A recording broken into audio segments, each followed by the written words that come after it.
Muy buenas tardes, tengan todos y todas y todos. Y como siempre decimos, buenas tardes Latinoamérica, buenas noches en Europa, desde donde nos están siguiendo a través de nuestros canales. Le damos la más cordial bienvenida a todas las personas que a esta hora están conectadas. eh, y muchas gracias por asistir a la conferencia que en la tarde de hoy va a realizar el profesor Federico Cook a partir de su experiencia vivida. Queremos agradecer antes de dar inicio a esta actividad a Fundación Huerto Los Ayamanes por su loable labor en materia conservacionista del país. A la profesora, a la licenciada Débora Ramos de la UNESCO y ESAL, y particularmente a la señora Irene Subillaga por su apoyo y colaboración en hacer posible la transmisión de la actividad del día de hoy. A todos ustedes, muy buenas tardes. Y para dar inicio a esta actividad, recuerden que estamos haciendo la transmisión conjunta a través de nuestro canal de Facebook Live. Esta grabación, esta transmisión también está siendo grabada y estará disponible a través de nuestro canal de YouTube, del canal del Doctorado Latinoamericano en Educación. Recuerden nuestra dirección de correo electrónico delae.upel@gmail.com. Y sin más para ya para dar inicio a la actividad que tenemos prevista en la tarde de hoy, dejo con ustedes a la profesora Patricia Quiroga, a la doctora Patricia Quiroga, quien hará la presentación de rigor del profesor Federico Cook. Adelante, Patricia. Buenas tardes. Bueno, en principio agradecer la presencia, chequeando un poco el chat. Veo que en esta tarde-noche de hoy tenemos presencia en Argentina, en Colombia, en varios lugares de acá de Venezuela, en los Estados Unidos, en Canadá, en España. De verdad, a todos muchísimas gracias por compartir esta experiencia con nosotros. Y bien, sin más preámbulo, me voy a permitir presentar al profesor Federico Cook. El profesor Federico Cook nació en Caracas en 1947, donde apenas pasó los primeros 4 años de su vida, pues sus padres decidieron mudarse a París, Francia. Pasados 10 años, se radican en Barcelona, España, donde toma la decisión de estudiar musicología con el entonces famoso investigador Emilio Pujol, una de las glorias de esta ciencia en España. Luego vivió en Inglaterra y Suiza, publicando artículos en revistas especializadas en Alemania, Inglaterra y los Estados Unidos. En 1985 decide regresar a Venezuela y un año más tarde su trabajo, El Cuatro venezolano, fue publicado dentro de la serie de cuadernos Lagobén. Este mismo año se establece en la población de Soledad, frente a Ciudad Bolívar, donde descubrió su verdadera vocación, las culturas amerindias del bosque lluvioso. Durante más de 30 años aplicó su metodología de la investigación a los relatos de los cronistas españoles y a los trabajos de viajeros y científicos como Jean Champollion, Enrique Stanco Bras y Alexander von Humboldt, en los que se descubrían las costumbres de los pueblos del Orinoco. Esta información histórica y la realidad que veía a diario se fueron superponiendo hasta crear un gigantesco mosaico vivo en el que intervenían los habitantes del río Padre, de los ríos Cari y Caura, de las Antillas Menores, la Mesa de Guanipa, la Gran Sabana y la zona selvática en torno a Manaus, Brasil. Al juntar datos, su propósito nunca fue el de realizar una investigación antropológica centrada sobre una etnia en particular, sino más bien el de estudiar su sabiduría. Pues esta puede pasar desapercibida, a pesar de hallarse muy presente tanto en sus tradiciones como en las costumbres de los pueblos mestizos. El 20 de mayo de 2011 se sobresaltó al leer la noticia publicada por la BBC de Londres en su página electrónica, Newsworld, en el que se informaba como algo muy digno de interés que un investigador de la Universidad de Columbia, Nueva York, había descubierto que el grado de desarrollo intelectual de los miembros de la etnia Piaroa en Brasil, de la etnia Piraá de Brasil, era comparable con el de un niño en etapa preverbal, al de un mono o al de un roedor. Ante las implicaciones de este juicio, el cual, lejos de ser una primicia, no había sido darle cierta apariencia científica al viejo apelativo de animales dotados de la facultad de hablar, con el que a menudo fue designado el indígena selvático desde los primeros tiempos de la conquista. Al profesor Federico Cook le pareció un deber dar a conocer sus observaciones. Estas fueron publicadas hace poco bajo forma de libro y constituyen el trasfondo de la conferencia que a continuación desarrollará el profesor Federico Cook. Buenas tardes, profesor. Adelante. Buenas tardes a todos ustedes y bienvenidos a esta conferencia. Bueno, vamos a empezar sin más preámbulo. Aquí tenemos...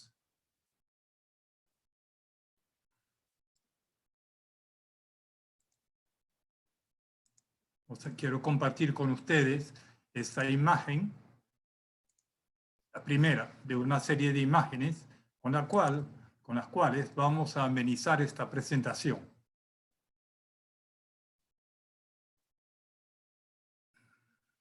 Hoy vamos a ver brevemente la forma en que los pueblos indígenas de las cuencas del Amazonas y del Orinoco lograron conservar intactas las selvas donde vivieron por más de 12.000 años. Se suele considerar esta hazaña como algo lógico y natural, cuando lo lógico y natural hubiese sido que, como casi todos los demás pueblos de la Tierra, ellos hubiesen utilizado los recursos que encontraron en su entorno para desarrollar su cultura. Cabe entonces preguntarse por qué no lo hicieron. ¿Por qué no movieron ni una sola piedra cuando sus vecinos del oeste, los incas, nos han dejado verdaderas joyas arquitectónicas de piedra tallada, de las que sin duda los indígenas de la selva habrían tenido noticias?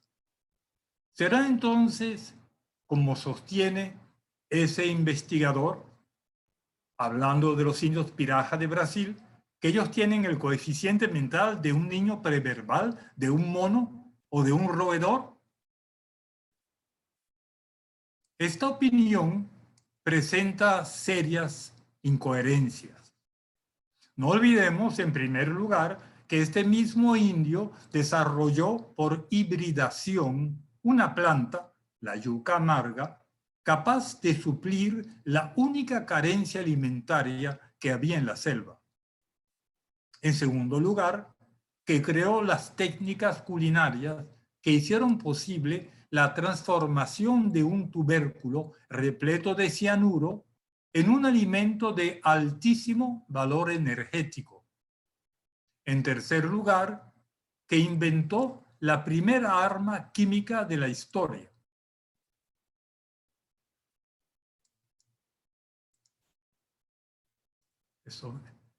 Esta imagen hace referencia a lo que dijimos anteriormente, y aquí está la primera arma química de la historia, que es la cerbatana, en combinación con el curare. Esta arma es de una efectividad jamás igualada y mucho menos superada por ninguna otra arma antigua o moderna en las condiciones muy particulares de la selva. Finalmente, este indio llevó la herbolaria a un grado tal de perfección que hoy en día sus principios activos constituyen la base de más del 60% de los medicamentos preparados por la industria farmacéutica. En vista de todo esto, puede afirmarse categóricamente que no existe el menor indicio de retraso evolutivo entre los pueblos de los grandes bosques del Amazonas y del Orinoco.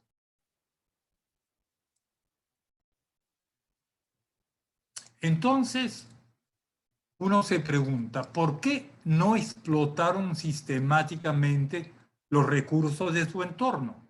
¿Por qué no levantaron edificaciones duraderas? ¿O por qué no utilizaron los metales? Este es el tema que nos ocupa.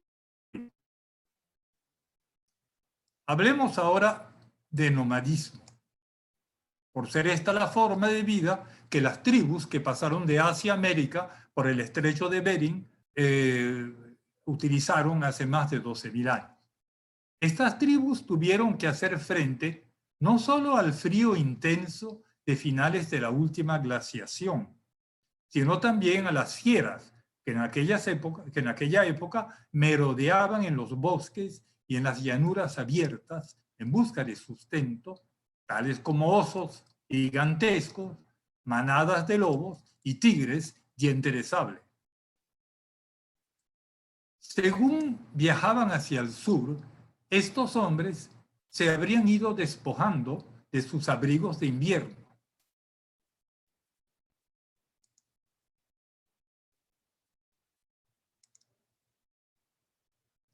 De tal manera que cuando llegaron al bosque lluvioso de Sudamérica, solo llevaban un paño para cubrir sus partes pudendas. Su primera impresión al penetrar en la selva debió haber sido de asombro. Era el lugar ideal. Su clima era cálido durante todo el año. Estaba deshabitado y el único depredador de consideración era el jaguar o tigre americano. Para una gente acostumbrada a luchar contra el clima y las bestias, esto debía ser un paraíso.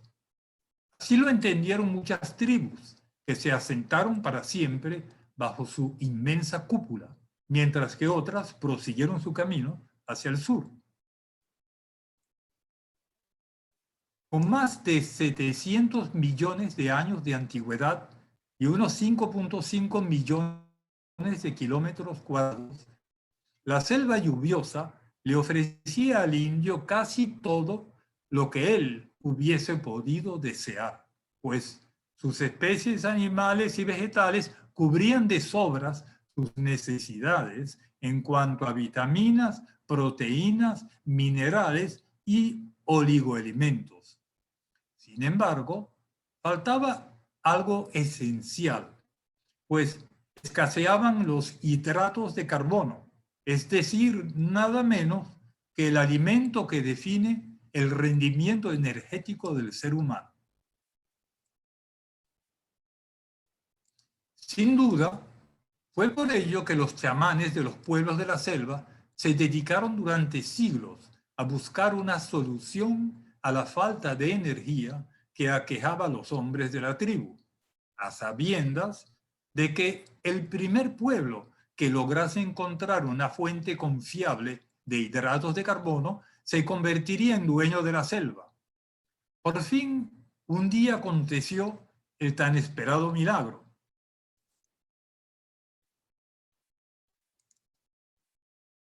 En las profundidades del bosque lluvioso, los indios Caribe encontraron dos especies vegetales que tenían la propiedad de transformar los escasos nutrientes del suelo de la selva en hidratos de carbono y de almacenarlos en sus tubérculos bajo forma de almidón.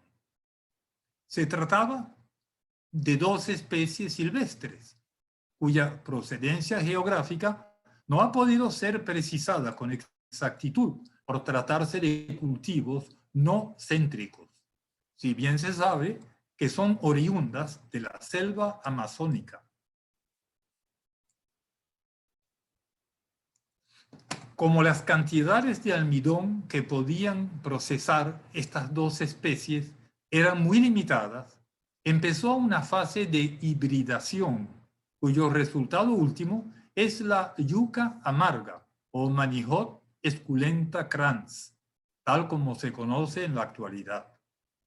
Esta planta es un verdadero laboratorio viviente, trabajando día y noche en la elaboración de almidón que tanto necesitaba el hombre de la selva. En Brasil, la etnia Tupinambá recogió el hallazgo de la yuca y el asombro del indio al ver la pulpa blanca y rebosante de energía de sus tubérculos en una leyenda que explica su aparición de la siguiente manera. Un guerrero tupí tenía una hermosa niña de piel muy clara llamada Maní, quien falleció inesperadamente cuando apenas contaba con 1 año de edad, despertando gran tristeza y desconsuelo en la tribu. Al poco tiempo, una planta empezó a crecer sobre su tumba, y si bien sus tubérculos se asemejaban al cuerpo de la niña por su blancura, su gusto era amargo al paladar debido a las muchas lágrimas derramadas por su muerte. Se le llamó Mani Oca, que en lengua tupí significa la casa de Maní, y que más tarde dio origen a la palabra mandioca de Brasil.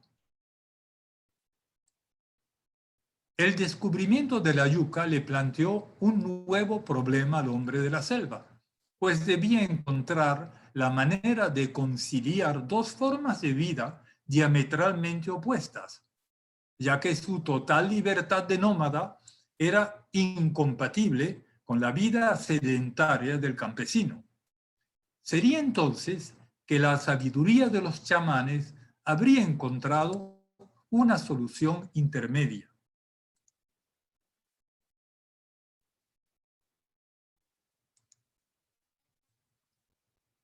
Habiendo notado que se podía cosechar los tubérculos a los 7 u 8 meses de sembrados y que la yuca agotaba la tierra donde crecía al cabo de unas 3 cosechas, se les habría ocurrido que si la tribu permanecía 2 años, es decir, 24 meses, en un mismo sitio, las mujeres podrían hacer 3 cosechas de 8 meses cada una, antes de que se agotase el suelo agrícola, mientras que los hombres se dedicarían a explotar sistemáticamente la zona boscosa que rodeaba el sembradío.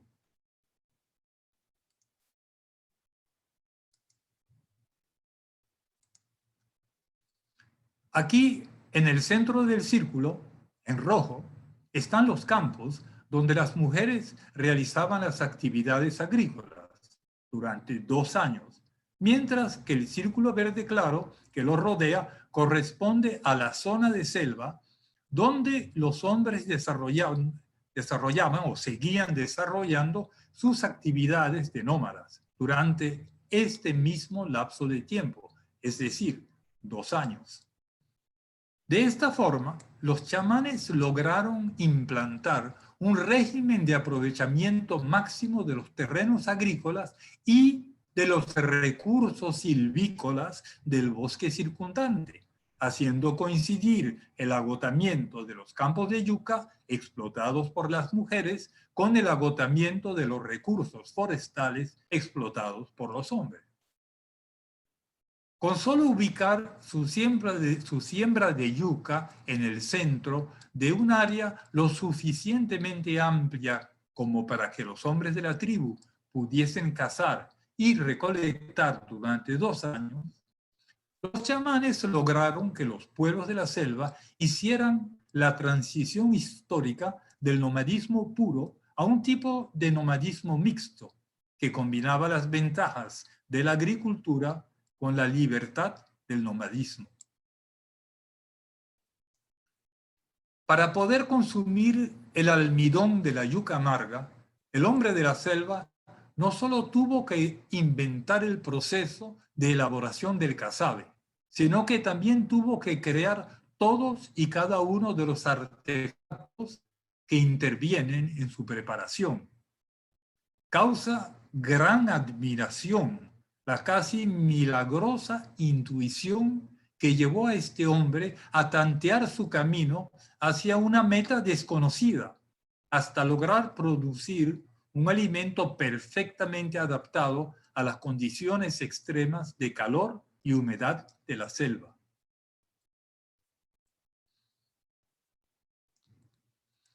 Así, el indio tuvo que aprender a eliminar la corteza del tubérculo, puesto que debajo de esta se encuentra la mayor parte del veneno. También tuvo que aprender a rayar su punta.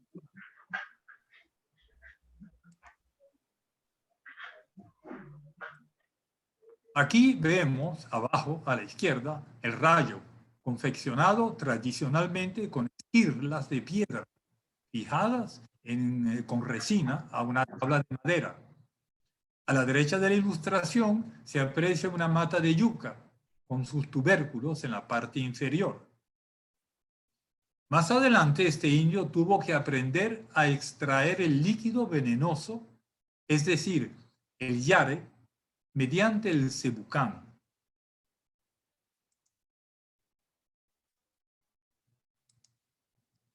En el grabado de la izquierda, sacado de un libro francés del siglo XVIII, se aprecia un lazo en el extremo inferior del cebucán, para que el peso del indio sentado sobre el madero estire sus fibras hacia abajo, obligando el veneno a salir por los poros.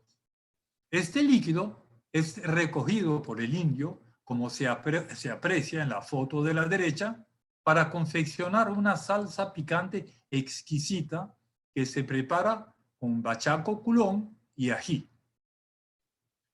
Más tarde, el indio también tuvo que aprender a limpiar la masa húmeda, haciéndola pasar por un colador de mallas gruesas o manare, y a construir un budare para llevar las tortas de casabe al fuego.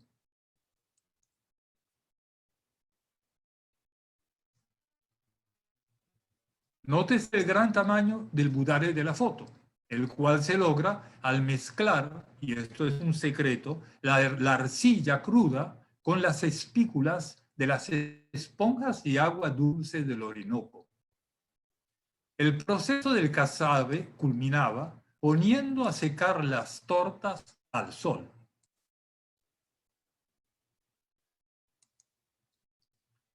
Sobre el techo de la casa comunitaria. De esta forma, el indio de la selva logró elevar la proporción entre los glúcidos asimilables y la materia seca del casabe a un espectacular 75%, lo cual es una verdadera hazaña alimentaria, si se tiene en cuenta que esta era de apenas el 32%, es decir, menos de la mitad, en la yuca cruda. Para entender cabalmente lo asombroso de esta cifra, bastará con recordar que los glúcidos del pan tradicional no superan el 55% de su peso, muy a pesar de que los cereales que intervienen en su composición exijan tierras de altísima fertilidad, mientras que la yuca puede crecer en terrenos muy pobres. Dicho con otras palabras, los indios de la selva pusieron al alcance de los habitantes de las zonas menos privilegiadas del planeta la posibilidad de producir un cultivo energético superior al trigo en casi un 30%. Se pueden imaginar lo que esto significó para la humanidad en términos de seguridad, bienestar y desarrollo. Solo esto debería bastar para asegurar a los indios de la selva un sitial de honor entre los pueblos de la tierra. En lugar de esto, se ha llegado a compararlos con los monos. Además de constituir una fuente confiable, casi pura de energía, el casabe encierra una serie de beneficios que podrían pasar desapercibidos. El primero es su poco peso. Es preciso recordar que por ser nómadas, los indios deben cargar sobre sus hombros o en su cintura todo aquello que utilizarán durante el día, por lo cual la ligereza de sus artefactos es un factor de gran importancia, pues limita su movilidad.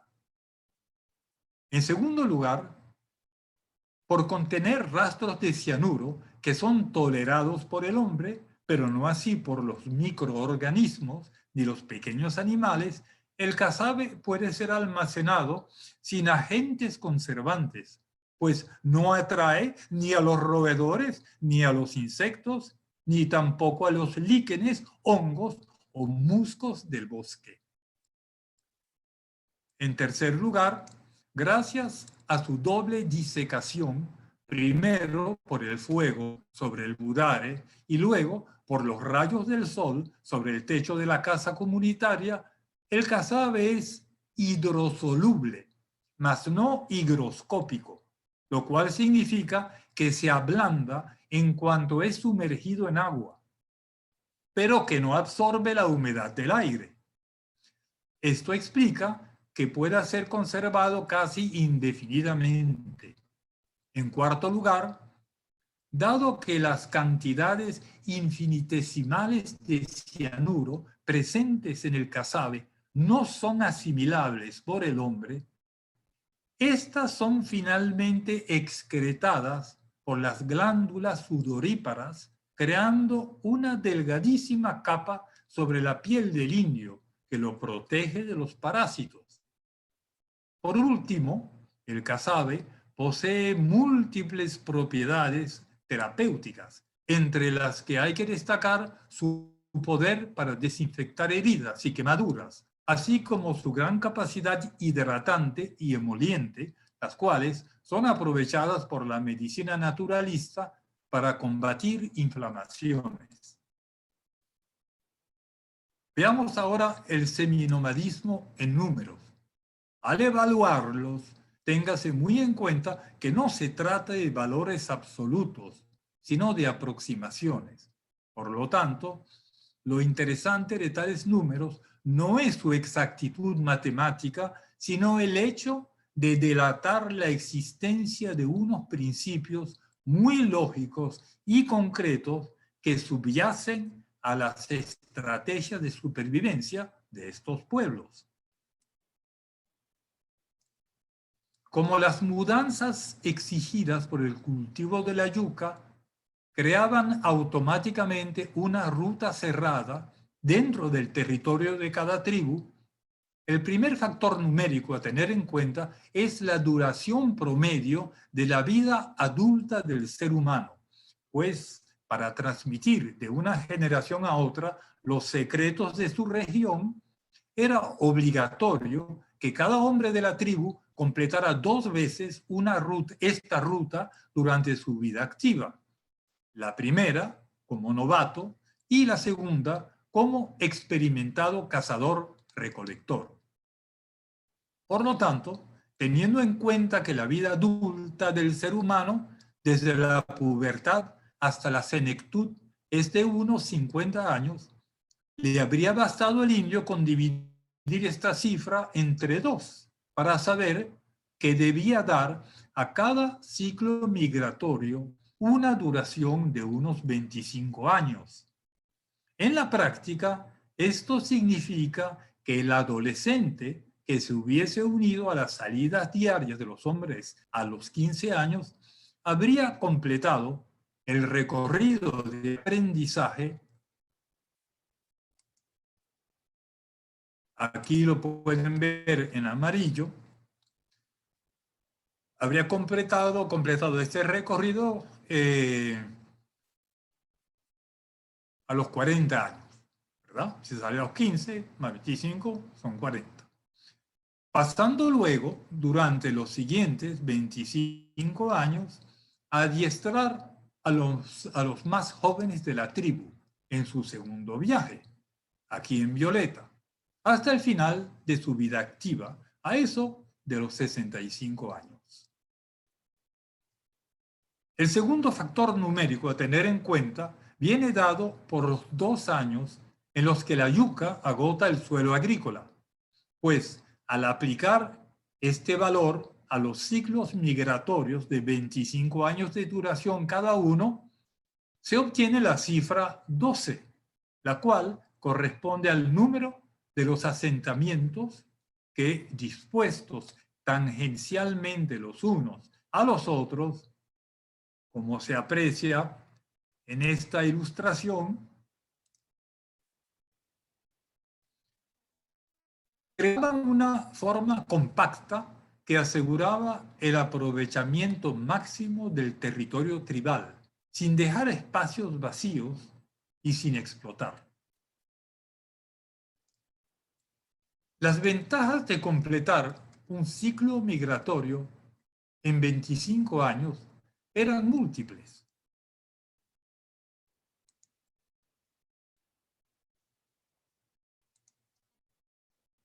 En el dibujo, la casa comunitaria está en negro, los campos en rojo y la selva en verde claro. Si se dibujase a escala la relación entre los unos y los otros, la casa y los campos ni siquiera serían visibles, puesto que en comparación con el círculo de caza y recolección, el área que ocupan es insignificante.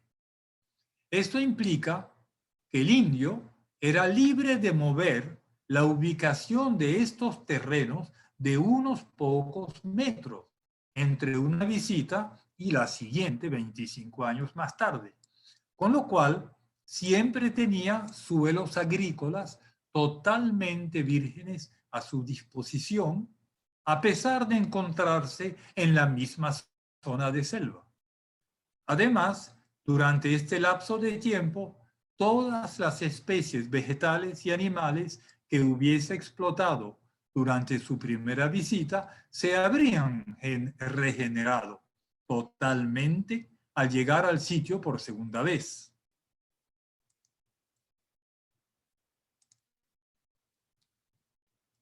En esta ilustración vemos, por ejemplo, que a los 8 años, los árboles, la vegetación arbórea, se habría regenerado en un 32.2%. A los 14 años sería un 58.1%. A los 20 años sería un 82.3%. Y a los 24 años sería un 99.6%. Es decir, se habría regenerado totalmente.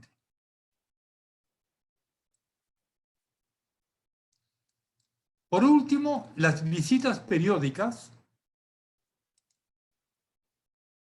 a los mismos lugares habrían permitido que el indio desarrollara una memoria colectiva sumamente precisa acerca de su territorio, lo cual lo llevaría a identificarse plenamente con su rincón de selva.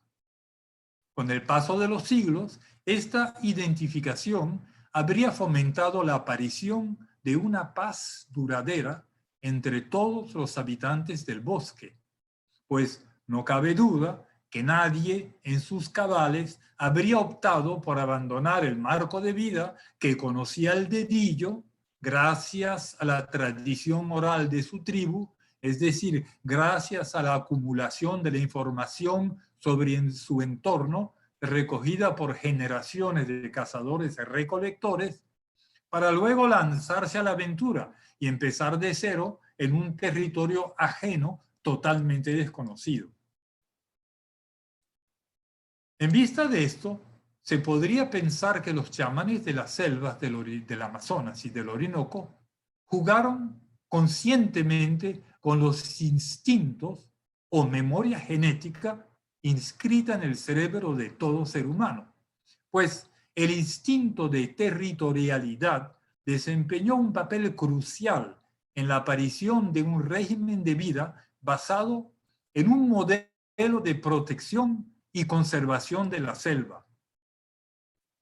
Téngase en cuenta que la territorialidad no se limita a la defensa del espacio vital contra posibles agresores, sino que también abarca el cuidado y mantenimiento de todo aquello que se considera propio.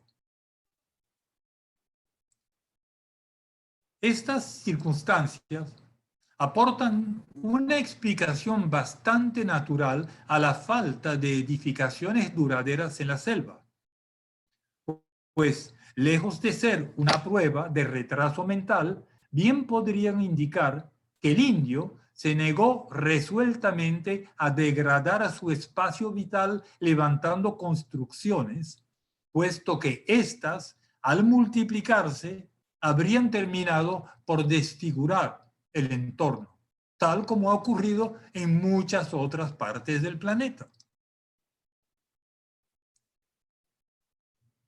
Asimismo, por consideraciones conservacionistas, este hombre se habría abstenido de utilizar los metales, dado que estos habrían puesto en manos de cada habitante del bosque el poder de talar la vegetación a su antojo. Es innegable que al haber metales, pronto habrían aparecido las hachas y los cuchillos, por lo cual o se admitían los metales junto con sus nefastas consecuencias o se descartaban de raíz. No había medias tintas. El fuego fue la única herramienta tolerada para intervenir controladamente el medio ambiente, debido a que la creación de un nuevo asentamiento obligaba a despejar un claro para ubicar la casa tribal y la siembra de yuca. Adicionalmente, las cenizas resultantes de la quema eran aprovechadas para fertilizar las nuevas tierras agrícolas. En consecuencia, la falta de monumentos y la falta de metales, es decir, todo aquello que muchos han juzgado como indicadores del escaso desarrollo social y hasta intelectual del hombre de la selva, podrían ser otras tantas pruebas de su gran poder de previsión. Se trataría de actos deliberados de protección del medio ambiente, inspirados en un modelo presente en el bosque mismo, puesto que al morir un organismo, sus componentes primarios son liberados y luego reintroducidos en la cadena trófica por otros organismos. Entonces, con solo decretar que todo lo creado por el hombre debía ser totalmente biodegradable, el indio habría descartado toda posibilidad de contaminación duradera. Al someterse dócilmente al orden natural que imperaba en su entorno, este indio hizo algo sin precedentes en la historia de los pueblos, pues se unió total y deliberadamente a la simbiosis que había asegurado la perduración del ecosistema selva durante millones de años.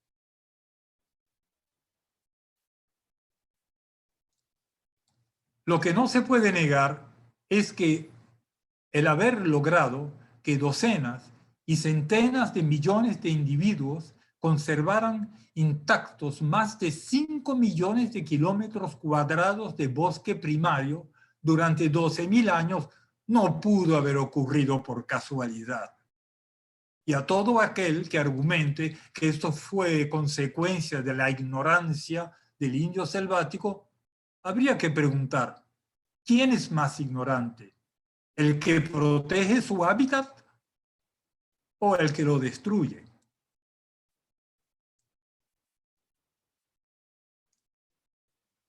Al analizar los datos sobre las migraciones periódicas en la selva, surgen las siguientes reflexiones.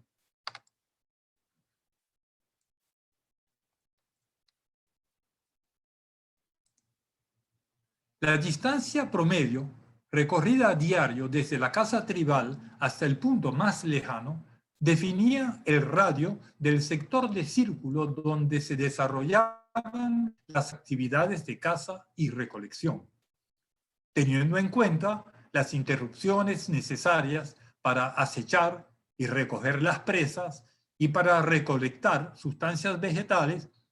Podría pensarse en un alejamiento de unos 7 kilómetros, los cuales entre la ida y la vuelta habrían sumado un total de 14 kilómetros al día. Este rayo de 7 kilómetros define a su vez un círculo de caza y recolección de 150 kilómetros cuadrados, en el que los hombres de la tribu habrían realizado sus actividades de nómadas durante 2 años, mientras que las mujeres se dedicaban al cultivo de la yuca en el centro de la circunferencia. Al multiplicar los 150 kilómetros cuadrados por 12, es decir, por el número de los asentamientos, se obtiene una superficie total de unos 1.800 kilómetros cuadrados, la cual da una idea aproximada de las dimensiones de un territorio tribal. Al dividir la extensión total de la selva, 5.5 millones de kilómetros cuadrados, entre el área promedio de un territorio tribal, es decir, 1.800 kilómetros cuadrados, se obtiene la cifra de 3.000. Esta representaría la capacidad histórica de la selva lluviosa de Sudamérica en lo referente al número de territorios tribales que podía albergar.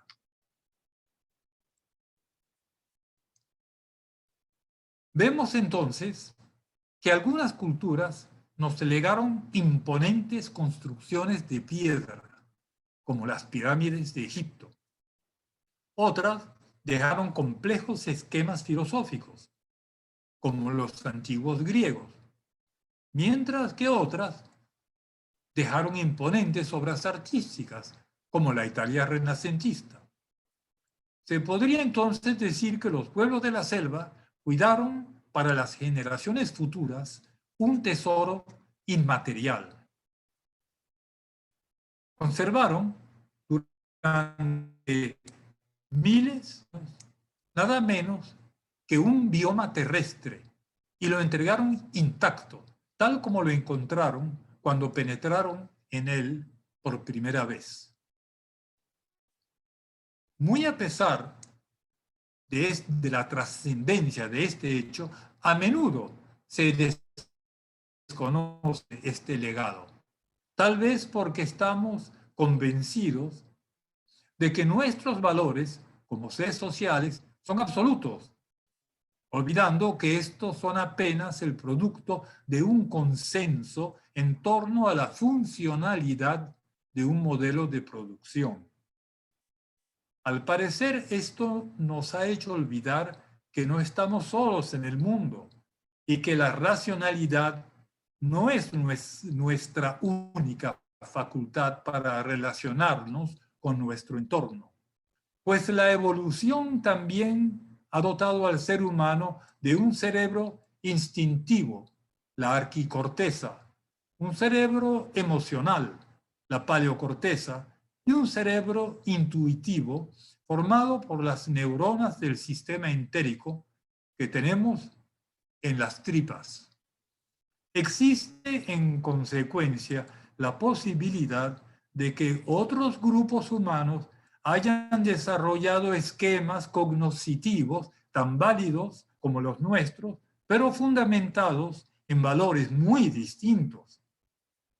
No tendría, por lo tanto, nada de extraño que para estos grupos lo que cuenta no sea la marcha ciega hacia adelante de millones de individuos agrupados en sociedades históricas en busca de progreso, sino la felicidad de numerosas pequeñas comunidades detenidas en el tiempo sobre el punto del perfecto equilibrio entre los intereses del hombre y los de Pachamama o Madre Naturaleza.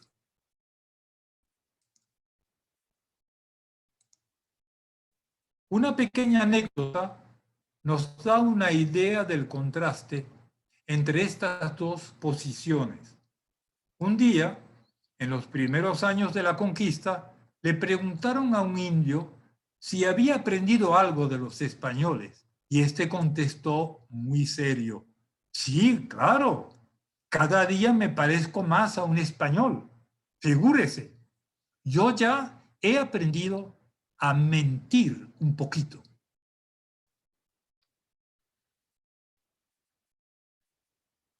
Bueno, esto es, me gustaría ahora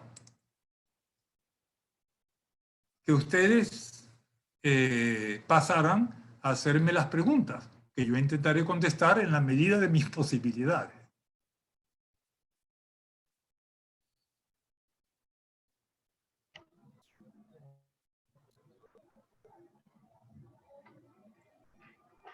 Bien, el modo de hacer las preguntas puede ser a través del chat, pueden escribirlas y las vamos a leer, o quien desee hacer algún comentario o alguna pregunta, quien tenga alguna inquietud, también lo puede pedir el derecho de palabra y manifestarlo abiertamente en vivo.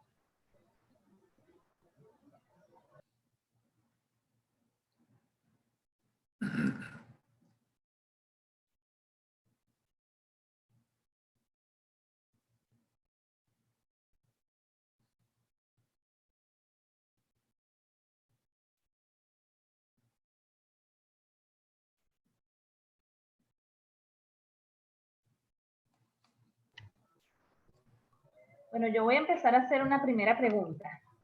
Ah, perfecto. Yo quisiera saber en qué momento, desde que usted llegó a ese espacio, porque luego de haber leído su resumen curricular, usted venía de Europa, ¿verdad? Manejándose en un contexto totalmente diferente. ¿En qué momento, luego que usted se acerca a ese nuevo escenario, decide, digamos, sistematizar toda esa información? Y Bueno, si tenía claro cuál era el propósito.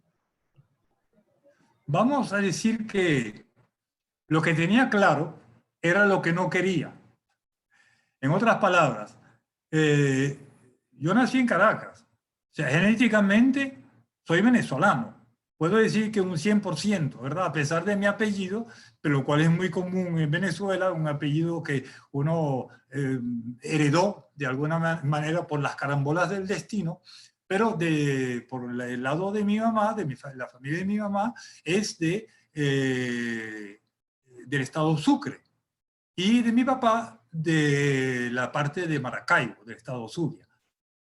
Esto, cuando me sacaron, o sea, todos nosotros, somos 6 hermanos y una hermana y 5 hermanos, nos fuimos a Francia, pasando por España, llegamos a Francia, estuvimos allá y era todo, naturalmente, como estar en la parte de la cúspide del mundo, ¿no? Y cuando alcancé la pubertad y que después regresamos a España después de los 10 años, bueno, seguíamos en Europa y me parecía de lo más maravilloso. Pero luego yo fui creciendo, madurando, envejeciendo y ya como a los 30 y piquito de años me di cuenta de que me faltaba algo. Y ese algo era Venezuela.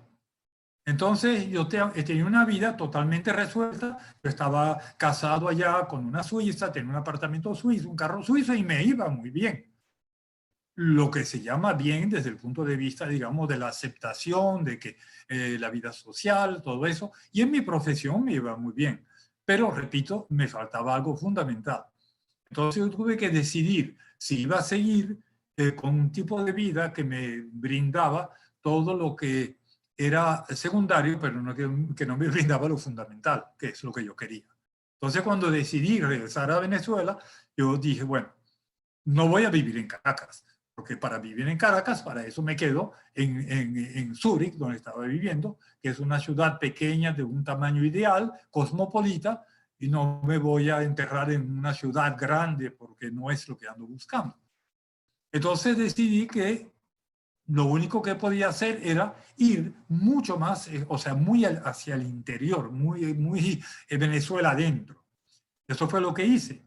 Y estando allá, empecé a vivir, a alternar con la gente, a hablar con la gente, bueno, y más, sí, yo inventé un campamento turístico Pero eso es lo de menos, eso no es importante. Lo importante es el trato, la vida diaria, los años que yo pasé allá y que esto me fueron dando cada vez más una visión de lo que era realmente nuestro gentilicio. Entonces no es solamente el indio de la selva. Yo hablé del indio de la selva porque hay que ponerle un título y hay que decir algo, hay que limitar una conferencia. Pero realmente se trata del gentilicio venezolano. Es el criollo que es una mezcla del indio de la selva con el español, el europeo, el árabe, el judío, el asiático. Y todo eso nos da una cultura que es increíble, puesto que tenemos la suerte de, como criollos, como venezolanos, digamos, de una sociedad occidentalizada, de tener al lado, no muy lejos, pueblos que crearon un estilo de vida totalmente distinto, que están al margen de la historia, al margen porque ellos lo decidieron, porque ahí no hay historia, porque el pueblo de la selva es igual que la selva. Eso no tiene presente, no tiene futuro, no tiene nada. Ellos viven no tienen presente, sí, no tienen pasado, no tienen futuro. Lo que tienen es un eterno presente. Eso no cambia. Entonces, tenemos la posibilidad como venezolanos de poder, de ver un enfoque totalmente distinto y que está ahí para enriquecernos. Aparte de todo lo que nos trae esa sabiduría, ¿verdad?, que está ahí en la selva. Por eso digo que no es tanto lo que yo quise hacer, sino lo que no quise hacer. No quise seguir en Europa, porque soy venezolano. Y no me arrepiento, a pesar de los problemas. Estoy muy contento y muy feliz. Muy bien, profe, muchas gracias. Gracias por acá Sandra, bueno, pide disculpas por haberse incorporado un poco tarde a su presentación y ella quiere saber si usted habló sobre las expresiones de arte de estas comunidades. Bueno, yo no sé, no, sé que no las habló, pero yo no sé si, sí. Bueno, yo que tuve la dicha de leer su libro, no sé si pudiera hacer mención un poco a la parte del tejido, que me llamó mucho la atención, sobre que también se cuestiona hasta dónde manejan los números y todas estas cosas, y cómo ellos logran con su arte hacer estas expresiones artísticas tan maravillosas. Bueno, lo que ocurre es lo siguiente, ¿verdad? Es que precisamente todos los vemos desde nuestra perspectiva. O sea, es el color de mi cristal. Y nosotros tenemos que hacer abstracción de eso. Tenemos que pensar fuera de ese cuadro, fuera de ese marco, que deforma completamente cualquier tipo de consideración acerca del pensamiento indígena. ¿Por qué lo digo? Porque para el indígena no existe el arte. No existe. Es su vivencia. El arte es un concepto muy europeo, americano, es muy occidentalizado. Una sociedad que lo tiene todo. Tiene cárceles para los malandros, tiene religión para los creyentes, tiene dinero para los ambiciosos, etcétera, etcétera, etcétera. Y tiene el arte para los creativos, los rebeldes, ¿verdad? Porque el arte siempre es una innovación, es un mensaje nuevo. Pero el indio, lo que él cree, su esquema de vida es la dualidad. Y la dualidad es lo que está presente a la vista y lo que no está presente a la vista. Entonces, todo lo que él hace, incluyendo la pintura corporal, en este caso, sus objetos rituales, o la cesta, la cestería, todo eso tiene un sentido básico, funcional, y un sentido que va mucho más allá, el sentido oculto de la dualidad. Entonces, todo interviene. El color, o sea, el pigmento implica algo. Las figuras que están ahí diseñadas implican algo. Si el indio lleva unas plumas del oro o lleva un diente de jaguar al cuello, eso es porque él es su animal totémico. Él se identifica con ese animal y ese animal lo protege. O sea, es el otro lado de la dualidad. Entonces, en el sentido nuestro no hay arte. Nosotros lo vemos y contemplamos lo que evidentemente es una manifestación artística dentro del gran concepto global de la humanidad. Pero desde el punto de vista interno del indígena no existe tal fenómeno como arte. Lo que existe es su necesidad de integrarse dentro de su selva, y es una forma de expresar esa dualidad que marca todos los pasos de su vida.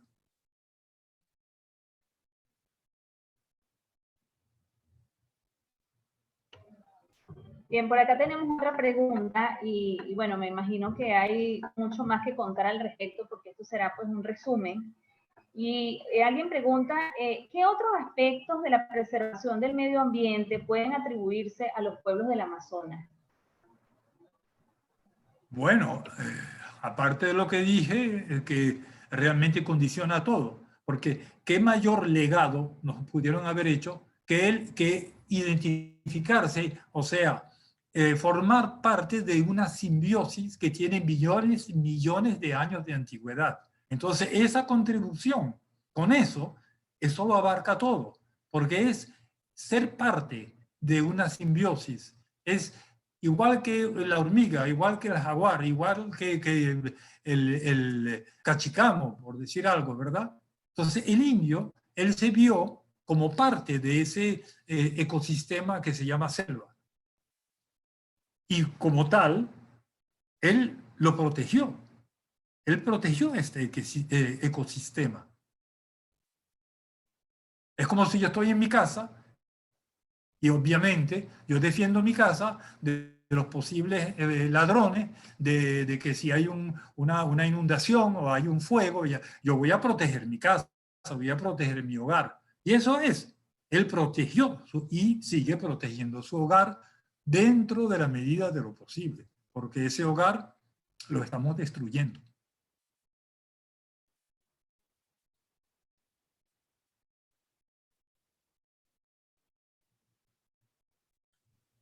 Bueno, voy a confesar que no soy muy diestra con el uso del Zoom, así que voy a leer algunos comentarios que hay en el chat. Abel Rodríguez pregunta, ¿qué métodos, mecanismos, etcétera, se pueden aplicar para generar una cultura en la ciudadanía y sociedad moderna en protección al ambiente, en virtud de lo expresado en la ponencia? Mire, eso es una muy buena pregunta. Me gusta ¿sí? mucho, me encanta la pregunta. ¿Sabe por qué? Porque esa pregunta va al corazón del problema. Va al corazón del problema. ¿Por qué? Por lo siguiente. Yo le tengo mucha desconfianza en una cosa casi, voy a decir visceral, pero creo mucho en las vísceras. Tengo una desconfianza en todo lo que suena a esquema, a políticas, a alineamientos, porque eso no funciona. El ser humano o sea, la humanidad está compuesta por individuos. Entonces, lo primero que hay que hacer, tal vez para contestar a su pregunta, lo fundamental, lo que no puede ser superado ni evitado, es un examen de conciencia. Tenemos que empezar y terminar por hacer un examen de conciencia. ¿Cómo yo puedo proteger el ambiente? ¿Cómo puedo hacer que este espacio donde vivo sea mejor? ¿Cómo puedo? Bueno, evitando lanzar las latas de refresco o de cerveza por la ventanilla del carro, evitando contaminar el ambiente, evitando, bueno, hay miles de cosas que podemos hacer. ¿Hacer una lista? No, eso no sirve de nada. Cada uno tiene que hacer su lista. ¿Cómo lo puedo hacer? ¿Cómo puedo llegar a eso? Goethe, el filósofo alemán, dijo una frase espléndida. Dijo, si todo el mundo barriese frente a su casa, el mundo estaría limpio. Bueno. Así es. Buenas tardes. Adelante. ¿Sí? Yo quisiera preguntar y, vamos a decir, comentar algo. El aspecto religioso. Todas las culturas tiene como elemento, vamos a decir, directriz, inspirador de sus, vamos a decir, su conducta, aquella parte que implica la fe. Ellos ven una serie de fenómenos, una serie de circunstancias que se les van presentando en la vida, ¿no? En su comunicación con la naturaleza, y ellos buscan una explicación, todas las culturas, y teniendo eso como base, como referencia, como estímulo, ellos asumen cierto tipo de conducta. Indudablemente que estos indígenas tenían ese elemento religioso en su presente. ¿Cómo manejaron ellos eso? Bueno, lo que pasa es un poquito lo mismo que acabo de decir acerca del arte, ¿no? De la religión. La religión es nuestra visión. La religión no es algo que se puede tocar, ni palpar, ni medir, ni mucho menos proyectar. No se debería proyectar, aunque sí lo hacemos. Entonces, estos indígenas, cuando en los primeros relatos de Cristóbal Colón, decía claramente que ellos no tenían ningún tipo de divinidad, no tenían nada de eso, y que por lo tanto iba a ser endoctrinarlos. Entonces tenemos ya un testimonio de primera mano. Eso lo escribió Cristóbal Colón a raíz de su primer viaje. La experiencia que se ve es sencillamente que este es un ser humano profundamente religioso, en el sentido nuestro, profundamente religioso, pero él demuestra esa religiosidad a través de su relación con la naturaleza. De hecho, a mí me parece algo sumamente elevado. O sea, él no le pone nombre a la creencia. No es catolicismo, no es protestantismo, no es islam, no es budismo, no es hinduismo, no. Es sencillamente con su entorno. Y en esa relación yo diría que estamos tocando en lo místico. No tiene barreras. El místico, independientemente de su religión, tiene una conducta siempre muy similar, porque el místico busca una comunicación directa con Dios. Y Dios no hace distingos. Obvio. Entonces, yo pienso que su manifestación tiene algo de místico.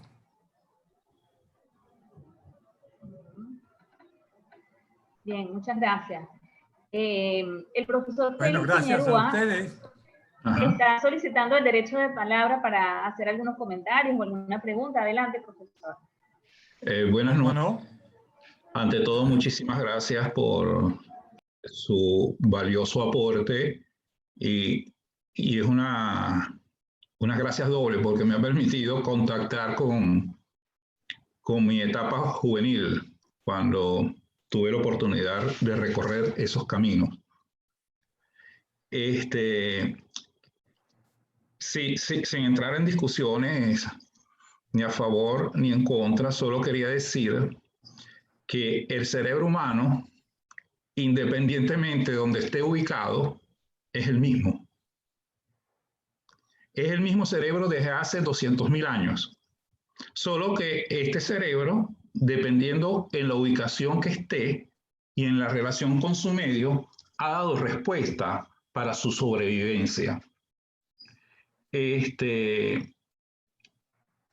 Lamentablemente, en estas respuestas se han perdido proporciones que han hecho que en ciertas culturas se degrade el medio ambiente. Como usted bien señala, si algo valioso tienen los grupos de selva tropical, las culturas de selva tropical, está esa armonía con el medio, ese ser parte del medio y no solo usarlo, porque el tema nuestro es que lo hemos usado y lo hemos terminado mal usando, sino compartirlo. Compartirlo en el sentido de que han sabido aprovechar del medio y han aprendido a dar al medio, porque han aprendido a conservar ese medio, propiciando elementos que hacen que ese medio no se degrade. Eso para mí es importante. Como dije al principio, sí, hay por allí intereses en discriminar a unos grupos con respecto a otros. Y se olvidan que todos simplemente somos humanos y, como dije, tenemos un mismo cerebro, ni mejor ni peor, con una información diferente, pero es el mismo cerebro y puede dar las mismas respuestas con la misma información. Entonces, de verdad, al principio me sorprendí que todavía a estas alturas del siglo XXI alguien pudiera tener esta posición en relación a ningún ser humano, ¿no?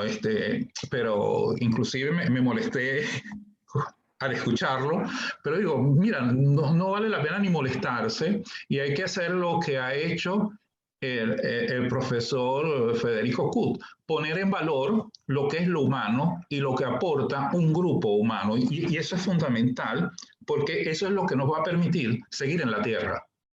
Porque mientras estemos en dicotomías, en contradicciones, en luchas, vamos a desaparecer. Entonces, creo que ese es el aporte más grande que usted puede aportar, es estar en armonía entre nosotros y con la naturaleza. Muchas gracias, profesor. Gracias a usted, tiene toda la razón. Así es. Así es.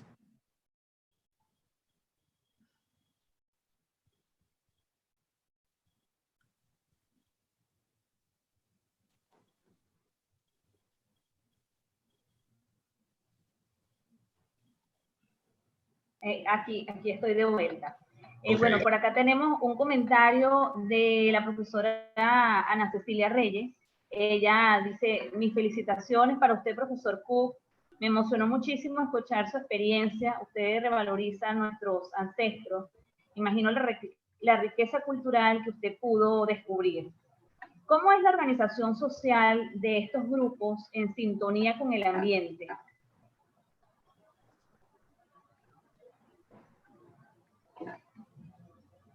No se oye muy bien, pero me parece que capté la pregunta.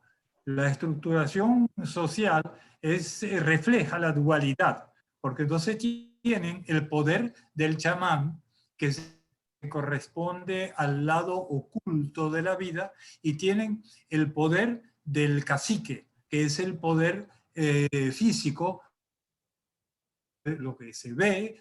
Entonces, el cacique, por ejemplo, puede ser el que guía una expedición, que salen para hacer una casa y eso, mientras que el chamán se queda en la casa comunitaria o en el centro. Él no va de cacería, o de vez en cuando puede ir, pero lo inmaterial. Entonces, esa es básicamente la estructura social que hay.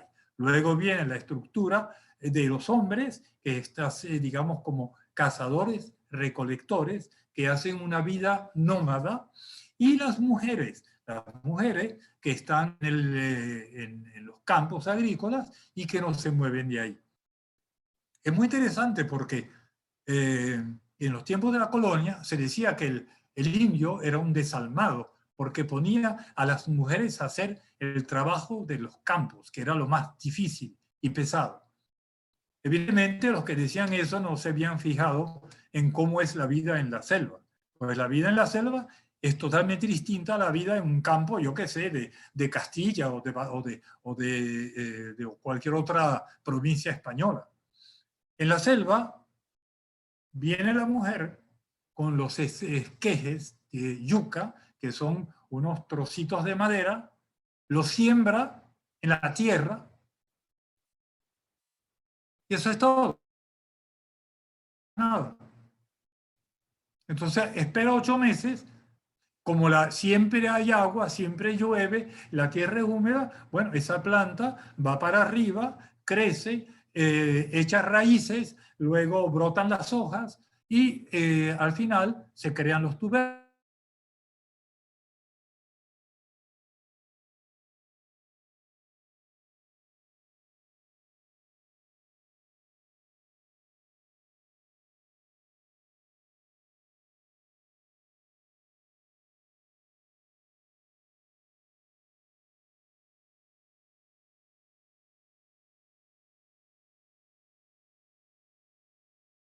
De la mata, se corta en esquejes, que son unos trocitos del tronco delgado de la mata, de unos 15 centímetros, y eso es lo que llevaba a las indias, llevaban a otro campo cuando se mudaban para sembrarlos otra vez.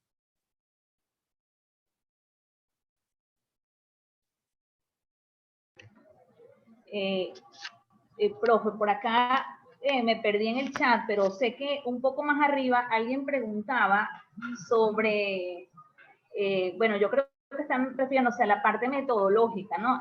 Recordemos que esta actividad se realiza desde el Doctorado Latinoamericano en Educación, por cierto, de Políticas Públicas y Profesión Docente, aunque usted haya dicho que no es muy afecto al desarrollo de políticas en este sentido, ¿no? O sea, que algo que nos lleva a reflexionar. Pero más allá de esto, hay alguna persona que en algún momento arriba preguntaba sobre cómo hizo para categorizar, para organizar la información. Ya la pregunta está más relacionada a cómo sistematizó, organizó su investigación. Claro, es una pregunta muy importante también. Refiriéndome a lo que acaba de decir sobre el no seguir lineamientos, eso es muy distinto a la sistematización de la información. Yo no estoy en contra de eso. Lo que digo es que si uno empieza a crear, digamos, políticas rígidas, eso es lo que el ser humano no acepta. Ahora, que una se reúna y sistematice la información, eso menos mal que hay eso, si no estaríamos todavía en la prehistoria. ¿Verdad? Eso está muy bien, eso es muy distinto. En ningún momento quise decir lo contrario. Ahora, la sistematización. Eso es una pregunta muy buena, por lo siguiente. Nosotros estamos frente a prácticamente una página en blanco. Claro que hay antropólogos, hay cantidad de gente que ha ido, que ha escrito. Yo no pretendo haber descubierto el agua tibia, sino que uno tiene que tener mucho cuidado. Porque si uno cae en reportes, en informes, en juicios, entonces uno ya de entrada está condicionado, está deformado, yo diría. Mire, tal vez la manera, y no quiero con eso acusar a nadie ni caer en polémica, pero aquí en el año 1968, vino una comisión de los Estados Unidos, vino un científico que venía a hacer un trabajo antropológico. Repito, no voy a dar nombres, voy a decir la fecha, el que quiera lo puede investigar, que eso está ahí, esto anda por ahí.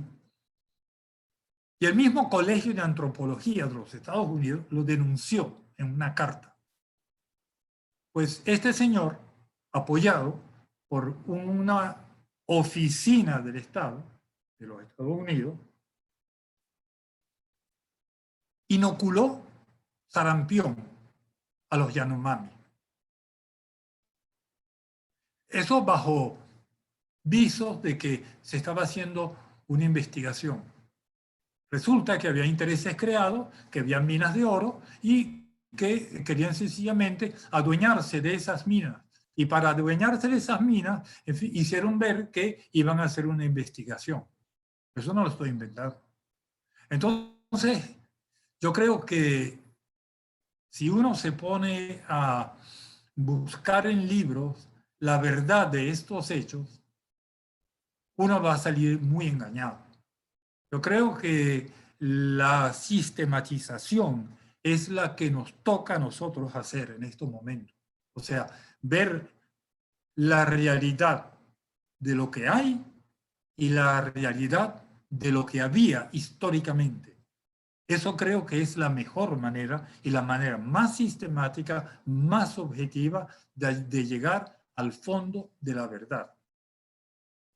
Cuando yo me pongo a ver lo que sin querer encontré en torno a Cristóbal Colón, yo mismo me quedé espantado. No vamos a hablar de eso ahora porque no nos alcanza el tiempo, pero en fin, son tantas cosas que están documentadas, históricamente documentadas, pero que en general se busca, o muchas personas buscan, digamos, filtrar la información, buscar lo que les conviene, desechar lo que no conviene para demostrar una teoría. Y yo pienso que eso es muy peligroso. Y creo que es bueno que la mayor parte de personas contribuyan a ese esfuerzo, que con toda sinceridad digan lo que piensan. Entonces no le puedo decir que mi forma de ver es la forma correcta. Sí pienso, y eso quiero, digamos, repetir lo que decía el doctor Piñerúa, aquí presente, que todos nosotros tenemos el mismo cerebro. Claro, es verdad. Lo que cambia es la proporción en que lo utilizamos. Eso es muy distinto. Y estos pueblos tienen una proporción distinta, tienen el mismo cerebro. En eso estoy totalmente de acuerdo. O sea, jamás se puede decir que son más tontos o más inteligentes que los demás. Tienen el mismo cerebro. Pero lo que cambia radicalmente es su forma de utilizarlo. Es decir, la proporción entre lo instintivo, intuitivo, emocional y racional. Eso es lo que cambia.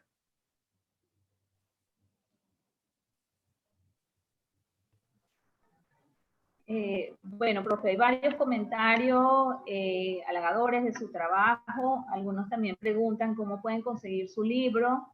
Y tenemos una pregunta por acá de Eduardo Caballero, que le impresionó algo de lo último que usted mencionó, acaba de señalar, y él dice que si puede hacer un resumen ejecutivo de lo que encontró referido a Colón, que le impresionó. Eso está en mi libro. Eso está en mi libro. Eso es, hay tres partes. Una de ellas, la parte central, es Cristóbal Colón. Bueno, no es Cristóbal Colón, es el canibalismo, el supuesto canibalismo. Una mentira, una mentira. Claro que existieron caníbales en la selva de Sudamérica. Hay dos casos, ¿verdad? Muy bien señalados por franceses, pero los demás fue un montaje histórico. Y eso sencillamente le voy a dar, solamente decir, le voy a dar una pequeña, vamos a decir, abreboca, un pequeño abreboca. Cuando Cristóbal Colón vino a las Américas, él llevaba un diario, la bitácora, ¿verdad? Él escribió día a día todos los acontecimientos. Es más, eso se lo había prometido a los reyes católicos. O sea que ahí no dejó nunca de escribir lo que veía, lo importante que ocurría en su día a día.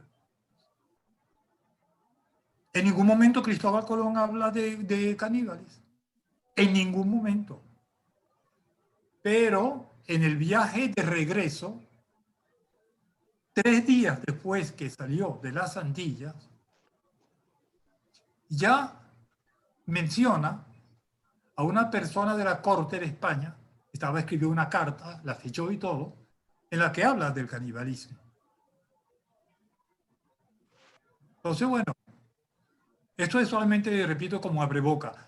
Hay una parte del libro, la parte central, que está dedicada al canibalismo, porque uno dice, ¿cómo puede haber sabiduría si esa gente se comían los unos a los otros? Claro, esa fue la gran excusa histórica. había que matarlos, había que terminar con ellos, porque eran unos caníbales.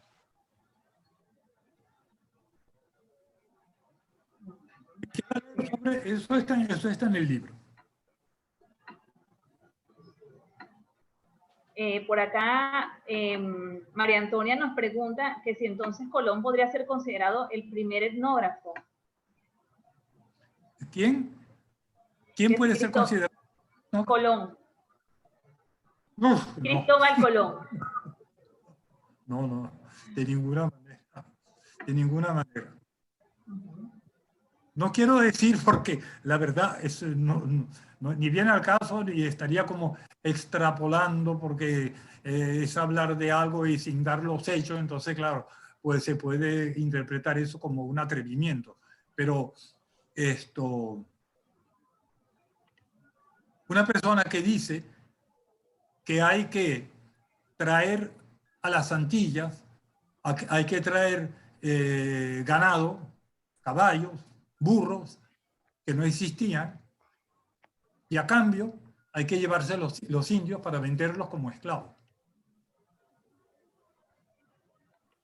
Eso no lo estoy inventando. Entonces esa persona no puede ser etnógrafo, ¿o sí?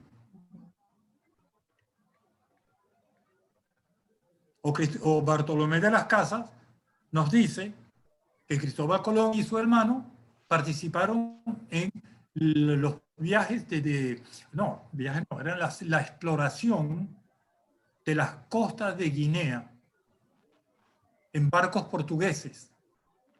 Y Bartolomé de las Casas, no yo, dice que de ahí sacaron ellos sus malos hábitos de vender a la gente como esclavos.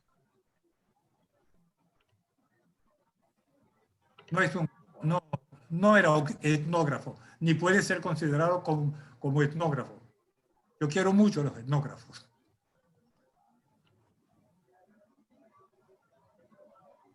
Bien, dejo abierto el micrófono para que José Alejandro haga sus comentarios.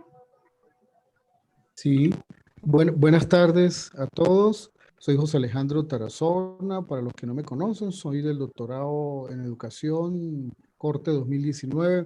Muchas gracias, doctor Federico. Excelente, estoy disfrutando muchísimo de todas sus historias y sus vivencias. Y en función de lo que usted nos ha comentado y de lo que puede estar en su libro, o de lo que usted ha escrito y su vivencia allá con las tribus indígenas y con las etnias, me gustaría pues conocer su información o por lo menos su vivencia con respecto a la parte, aunque usted ya se refirió a lo artístico o al arte en general y pues muy acertado lo que decía, pero me gustaría conocer un poco acerca de la música, sobre todo porque todavía nosotros en Venezuela conservamos algunas tradiciones, aunque no con etnias indígenas, pero que mantenemos esa fuerza que tiene la manifestación de la música para el ambiente, para mejorar los cultivos, para la producción. Y yo estoy seguro que usted a lo mejor tuvo esas vivencias cuando estuvo por allá conviviendo pues, con las etnias. Bueno, usted ha tocado un punto que me llega de muy cerca, puesto que esa fue mi primera profesión. Yo soy musicólogo, también fui músico. Yo participé como guitarristas en uno de los festivales más importantes de Zúrich. Una de las razones por las que me fui de Europa fue eso, la música. Para mí la música se convirtió, o digamos fue uno de las causas que hizo que que regresara a mis raíces, porque me di cuenta de que algo no estaba bien, ¿Por qué?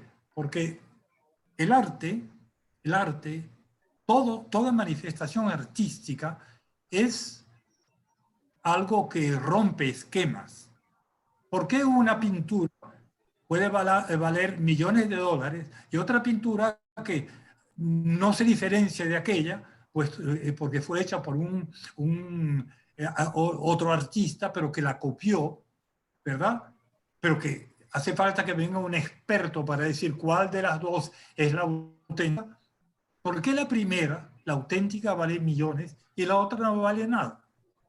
Bueno, porque a la segunda le falta el elemento, el elemento de la novedad, el elemento del mensaje artístico. El artista rompe los esquemas, el artista aporta una nueva misión. Ese es, digamos, su vocación. Es una persona, es un rebelde, es un rompehuelga, es un rompe sociedad, y así debe ser. Entonces, en la música, eso no ocurre. Tenemos al compositor, sí, él por lo menos escribe, pero dígame la música, digamos, de instrumental o vocal, la música de interpretación generalmente es una partitura y se repite lo que uno aprendió. Bueno, eso está muy bien y en ningún momento pretendo criticar eso, pero a mí me hacía falta eso, ese aspecto innovador, ese aspecto, ese contacto directo con lo que uno está haciendo en la música. Y eso lo tienen los indios. El indio, él no tiene música escrita. Él no tiene un esquema ya prefabricado. Y él dice, esa es una composición. Entonces él va a agarrar un instrumento y va a repetir lo que otro escribió. Eso es totalmente, eso no se conoce. Entonces cuando como por ejemplo yo oí una canción de una indígena del Perú, me parece que estaba cantando, y eso era algo que uno bueno, los pelos se le ponían de punta, porque esa mujer estaba de verdad como gritando su apego a la vida, pero era como un desespero, no era bonito, no era lindo, no era un Mozart, no, era algo, pero igual de intenso, yo diría hasta más intenso que cualquier otra composición musical. A mí, por lo menos, me llegó así. Entonces, ellos tienen un instrumentario totalmente distinto. No tienen instrumento de cuerda, solamente existe uno, que es el arco musical, que es como el arco, ¿verdad? El arco de cacería, solo que tiene una tapada pegada a la cuerda, que hace las veces de caja de resonancia, una pequeña caja. Tienen una serie de instrumentos de percusión. Tenían un tambor que nunca lo he visto grabados de la época, siglo XVII. Era un tambor grandísimo y arriba tenía como una apertura, el tímpano del tambor, y eso le daban con unos mazos que estaban forrados con resina de la selva, y eso se oía a kilómetros. Ellos tienen un instrumento que a mí me encanta, no solamente por lo insólito, sino también por lo que eso significa. En sus fiestas, que ellos gozan mucho. Entonces, en su fiesta, ellos toman el cachiri, es decir, que es una bebida ligeramente fermentada, pero eso lo toman durante 2 o 3 días, casi sin parar. Ellos fuman, el tabaco es grueso, ¿verdad? Que realmente si uno se pone ese, yo no fumo, pero yo estoy seguro que si le llego a aspirar el humo de ese tabaco, me caigo porque eso es muy fuerte. Bueno, fuman, se pasan ese tabaco el uno a los otros, cantan, bailan y tienen un instrumento, ¿verdad? Que es un tronco de árbol hueco, pero que es solamente una porción del tronco. Entonces, cuando ellos agarran ese instrumento que tiene una pestaña en la parte superior y golpean el piso, entonces se imaginan cómo retumba eso, ¿verdad? Entonces ellos bailan y golpean el piso. Entonces hay como un ritmo por encima de todo lo demás, por encima de la algarabía, por encima del humo del tabaco, del alcohol, del cachiri, por encima de los cantos y de los bailes, está ese po, po, po, po. Eso no es un instrumento musical. Eso es la música. Eso es música auténtica, la música del corazón, la música que uno siente, no percibe a través del cerebro, sino que percibe a través de las entrañas, a través del corazón. Muchas gracias, profe, muy interesante. Bueno, hay muchos comentarios que ustedes luego podrán leer con más calma. Queremos darle ahora el último derecho de palabra en esta oportunidad a la profesora Irabel. Necesito que el profesor Peña me ayude porque no logro activar la posibilidad de que ella pueda hablar. A ver.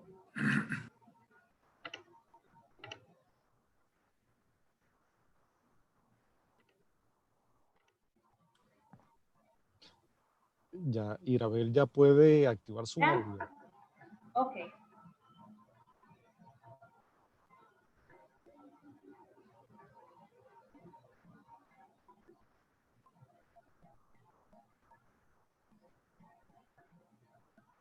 Irabel.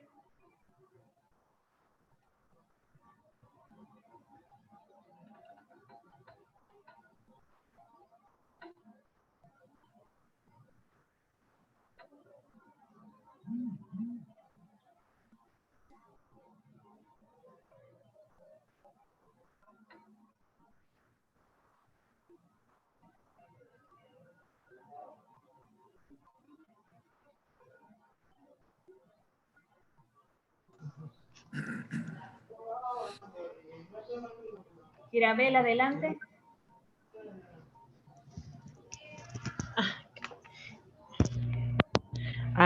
¿Qué tal? ¿Cómo están? Tengo muy mala conectividad, entonces seguramente no se va a oír bien. El doctor está en el Amazonas y yo en Macondo.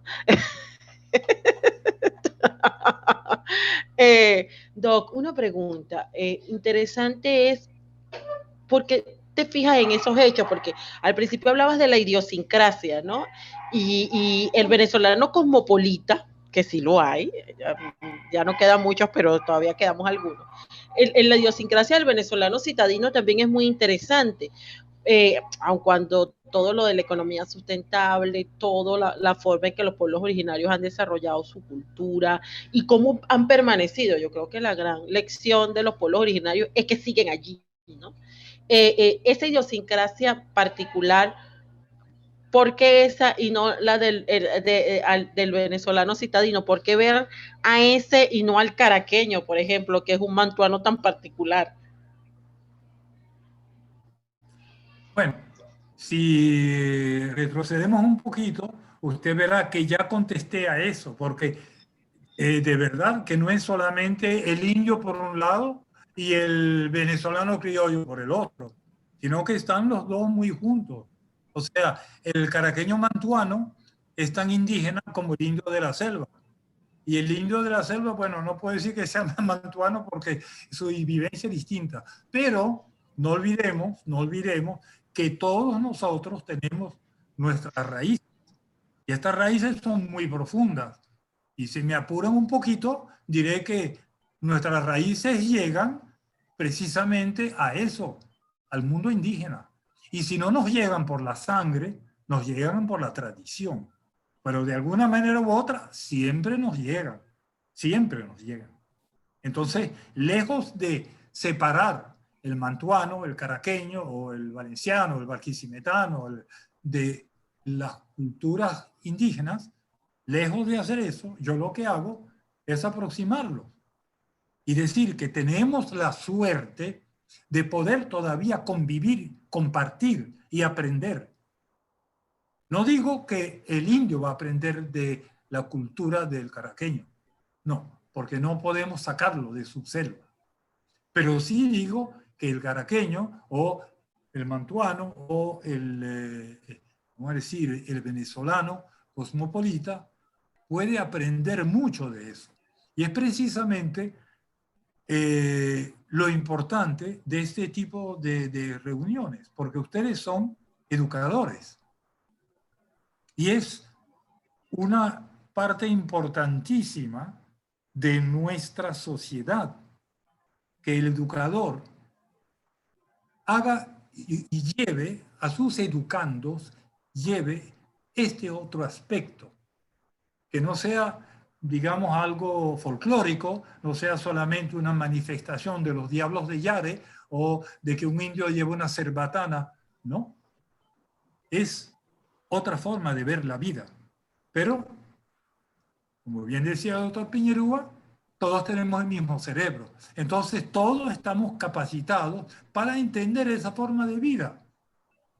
Es más, hoy en día, dicen muchos educadores, bueno, en Estados Unidos, en Francia, en Inglaterra, que la educación ganaría muchísimo si se utilizasen todas las facultades del cerebro.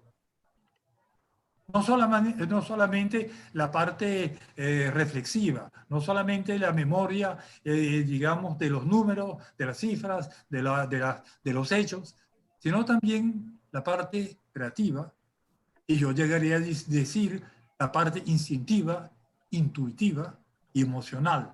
Todo eso debería estar presente dentro de la formación de la juventud.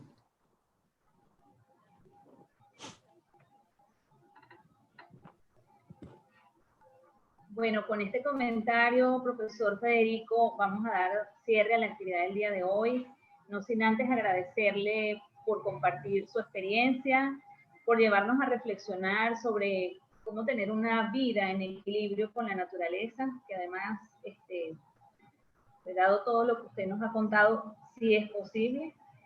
Y bueno, pienso que también nos hemos quedado con la inquietud de pasearnos por esos territorios que son tan nuestros, pero que muchas veces nos hemos alejado de ellos, no tenemos conocimiento de todo lo que allí ocurre, de todo lo que allí pasa, sabemos que es algo interesante, bueno, que merece la pena ser considerado en nuestros viajes, pero que no nos hemos acercado lo suficientemente a ellos como para darles el valor que se merecen. Quiero agradecer a todas las personas que estuvieron presentes en el día de hoy, en los distintos rincones de América y de Europa. Y bueno, también agradecerle al Doctorado Latinoamericano en Educación por haber aceptado mi sugerencia de que el profesor Federico Cook hiciera presencia en esta tarde-noche. Muchísimas gracias a todos. Gracias a ustedes. Bueno, desde la coordinación del Doctorado Latinoamericano en Educación, Políticas Públicas y Profesión Docente, sede Venezuela,